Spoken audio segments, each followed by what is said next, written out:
Malcolm X has been described as one of the greatest and most influential African Americans in history, at a time when black people in America were suffering greatly from discrimination.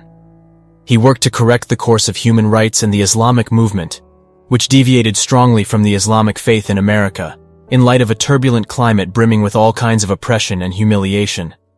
Malcolm X, whose birth name was Malcolm Little, was born to a father who was a pastor in a church and a mother from the West Indies, in Omaha, Nebraska. When he was 6 years old, his father was killed by some racist whites after they smashed his head and put him in the path of an electric bus that ran over him until he died. In addition, one of his uncles was executed without trial, so Malcolm tasted the bitterness of racism while he was still a kid. After the death of his father, the family's conditions began to deteriorate quickly, financially and morally, and they began to live on charity and social assistance. With these harsh conditions, his mother suffered from a psychological trauma that developed until she was moved to a mental hospital where she spent the rest of her life. Malcolm X and his sisters and brothers felt the bitterness of losing their father and mother together at an early age, and they became children under the care of the country that distributed them to different homes. In the meantime, Malcolm X attended a nearby school in which he was the only black, so the whites called him the Black One, until Malcolm thought that this adjective was part of his name. When the young boy returns from school, he screams for food and screams to get what he wants. He says about that, "I learned early on that the right is not given to those who remain silent about it." He was very intelligent and outperformed all his classmates, so his teachers felt jealous of him, which led them to destroy him psychologically and morally and ridicule him, and because of that, he was expelled from school. Under these harsh conditions, Malcolm's morals wavered, and he lived a loafing life when he was 16 years old. He was sent to a juvenile prison, and he completed his education while he was in prison. He graduated from high school with distinction and obtained the highest marks among his classmates. He aspired to become a lawyer, but he did not complete his education and left the study after one of the teachers with whom he had a relationship of mutual respect told him that his dream of going to law school was far from reality because he was black. This was the turning point in his life, after which he left school and moved between the various humiliating jobs that were only available for black people, such as a waiter in a restaurant, a worker on a train, to a shoe shiner in discos, until he became a dancer. Then he became attracted to a life of recklessness and loss, so he started drinking alcohol and smoking until it came to him that he used drugs and even traded in them, and then start stealing homes and cars. All this while he was not yet 21 years old when he and his companions fell into the grip of the police, and they issued an exaggerated 10-year prison sentence against him, while the prison term for his white partners did not exceed 5 years only. He went to prison in 1946, and in prison, Malcolm X stopped smoking and devoted himself to reading and learning to the extent that he read thousands of books in every category of knowledge. So he established a high culture for himself that enabled him to complete the deficiencies in his personality. During that time, all of Malcolm X's brothers converted to Islam at the hands of a man named Mr. Muhammad Elijah. He was claiming that he was a prophet from God, sent to blacks only.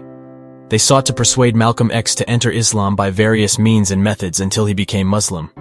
His morals improved, and his personality was marked, and he became involved in sermons and debates inside the prison to call to Islam, until a pardon was issued against him, and he was released.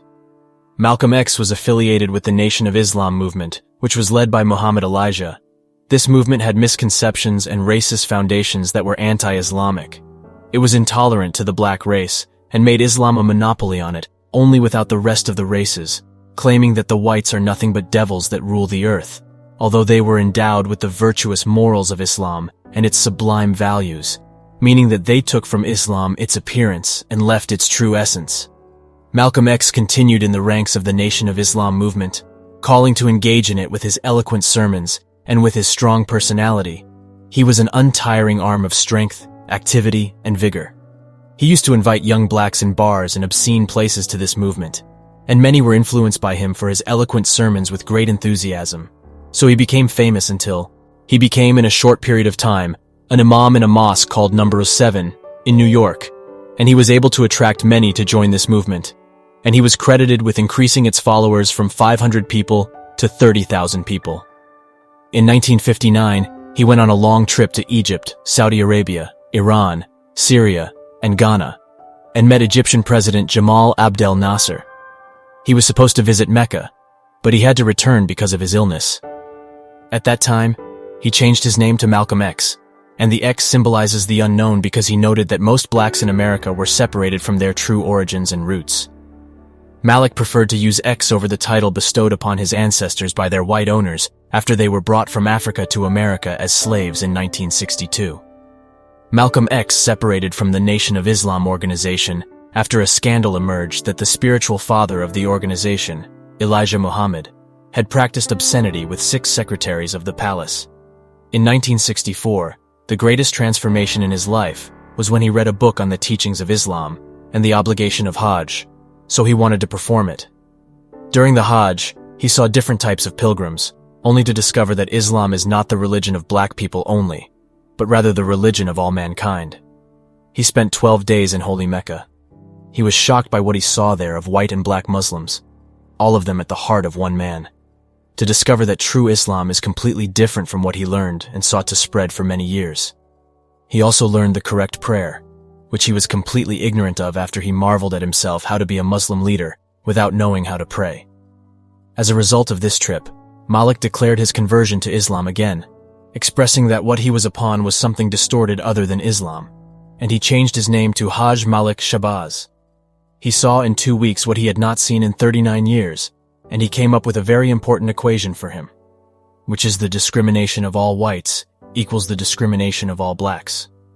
When he returned to America, he considered himself to call true Islam and tried to correct the misguided concepts of the Nation of Islam movement.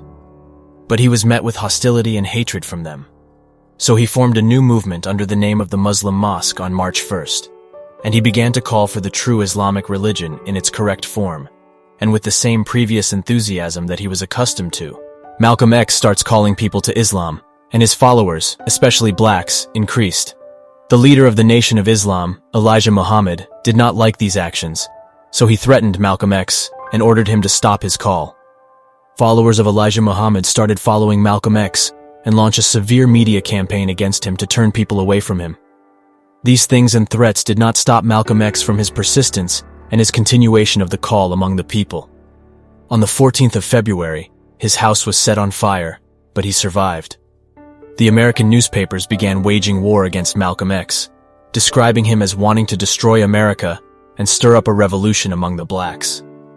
It is strange that when he was working with the Nation of Islam movement of a racist nature, the newspapers glorified him, and the television opened its doors to him. But when he started calling for the true and correct religion, they attacked him and fought him. Malik or Malcolm X used to say that Hajj expanded the scope of my thinking and opened my insight. And in 2 weeks I saw what I had not seen in 39 years. I saw all races, from whites with blue eyes to black Africans. The unity and true brotherhood between their hearts was breathtaking, so they lived as if they were one. He also said, "I am now living in a time of martyrdom, so if it happens and I die, I will die a martyr of brotherhood, and this is the only thing that can save this country." I reached this conviction after a difficult experience, but I reached it. During one of his sermons, which he was giving, he was assassinated while he was standing, addressing the people, when 16 bullets were fired at his body. Despite his tragic assassination at a young age, Malcolm X's legacy continues to inspire and provoke reflection on the ongoing struggle for racial justice in America and beyond. His commitment to social justice and his willingness to speak truth to power remain an enduring example of courage and conviction. Malcolm X's impact on the struggle for civil rights cannot be overstated, and his life and work will continue to inspire generations to come.